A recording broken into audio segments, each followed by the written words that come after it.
Peace and blessings, family. It's me, Go 67 Sports TV. Shout out to the General, 7A Sports TV, and the entire LDBC family. Shout out to Anthony O'Neill and the entire Impact Creators Society. In this particular video, I'm going to touch on a couple different topics. But before I get into that, shout out to the greatest university in the world, the Southern University, home of the mighty Jaguars. Of course, I'm back under the blue light, as you can see. And for all my members of Jaguar Nation, we got a little bit of transfer news to talk about. First, for Southern University Recruiting Spotlight, we have breaking news. University of Northern Colorado transfer. 5'10", 182 pounds. Defensive back Tremell Harrell from Baton Rouge, Louisiana, has announced his commitment to Southern University. Now, for all y'all that watch my breakdown of the blue versus gold spring game, that was one of the weaknesses of Southern University's defense is, in my opinion, one, the lack of depth, but more than anything, the secondary. It's going to be imperative that Southern continues to, through the transfer portal, bring in more players to play in the secondary. And in addition to that, just keep building that secondary for the next couple of years to come. So it's going to be imperative that Coach Terrence Graves continues to put an emphasis on that particular area. So it's a refreshing sign to see that, Southern really still putting emphasis on defensive backs. That's the first topic. Next, we're going to touch back on ESPN moving the Celebration Bowl up a week. Now, I've already expressed and made my feelings known how I feel about ESPN in terms of their double standard when it comes to black athletes and non-black athletes. Now, I like the fact that ESPN is putting a spotlight on the SWAC and the MEAC and just HBCUs in general in terms of the Celebration Bowl. However, I don't think they really thought about the impact that it would have on the SWAC teams. I think, it's a bad look for the Celebration Bowl overall. Don't get me wrong. Both schools, in terms of whoever comes out the SWAC and whoever comes out the MEAC, I think,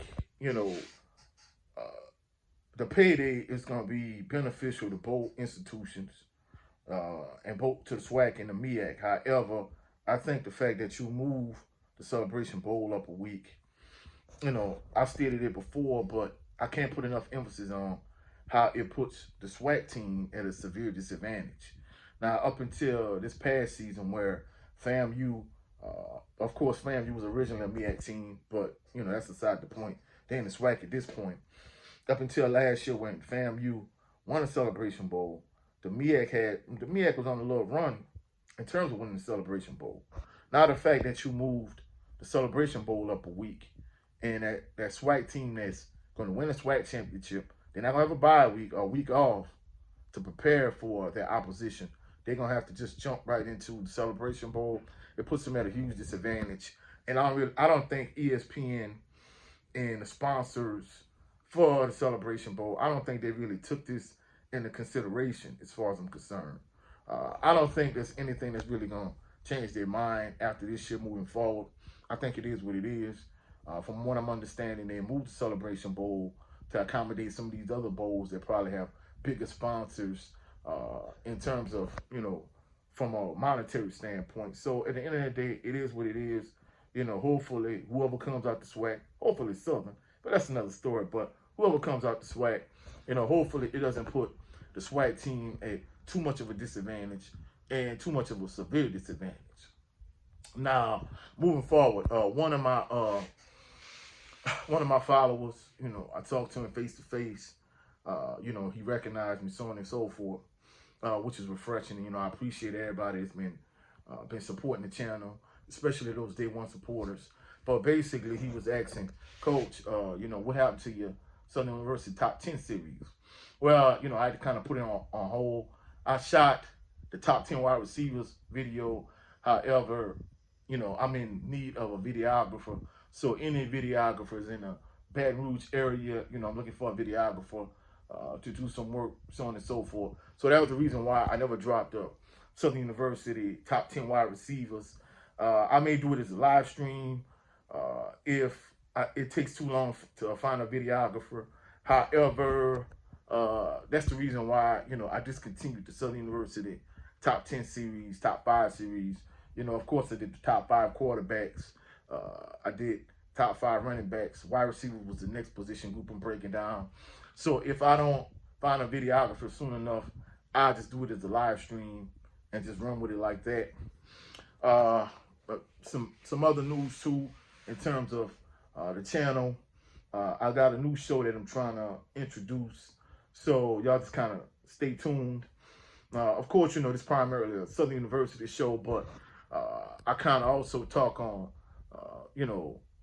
across the SWAC sports in terms of football, other sports, and just SWAC, sports, so on and so forth, and just the HBCU I'm in general. So I got something coming down the pipe. Y'all stay tuned for that. But one thing too, I want to kind of bring up my brother Jerry Lemon Green on his show, the Southern Baller Show. We talk about the SWAC, we talk about HBCU football. I want y'all to go and support his channel. This past Sunday, I wasn't on the show, but he did a special tribute to the fathers in terms of himself, and his brother, his twin JB. Special Father's Day edition of the Southern Baller Show. So y'all go check out my brother Jerry Lemon Green. In addition to that, the brother Brent Fox. Go check out his channel. He talks about football also. He's a Pittsburgh Steelers fan. In addition to that, he's also a member of the LDBC, like my brother Jerry Lemon Green. So they occasionally we touch on boxing. We talk about boxing on our respective channels. So he talks about boxing also. So check out my brothers Jerry Lemon Green and Brent Fox. And also check out the brother Cadillac Red Supreme Beast Boxing Talk. He talks about a variety of different sports topics, sports issues. However, his channel is primarily a boxing channel. And hopefully y'all find value in this video. If you find value in this video, please like the video, share the video, comment in the comment section, subscribe to the channel. Also click the notification bell so you can be alerted anytime I'm posting new videos. And I want to make this abundantly clear. Major shout out to the Impact Creative Society. I've mentioned it multiple times, but I joined Anthony O'Neill's Impact Creative Society. So much love to my Impact Creators Society family also, just like my LDBC family. I appreciate all of y'all that have been showing love and support. On my next video, I'm going to talk about, some too early to make predictions, SWAC predictions. We're going to talk about that in the next video in terms of too early predictions. Also, in my next short, I'm going to talk about the state of boxing and why I pivoted from boxing and went to Southern University. So hopefully y'all find value in this video. I'll catch y'all on the rebound. Y'all have a blessed and phenomenal evening. Peace and blessings to everyone.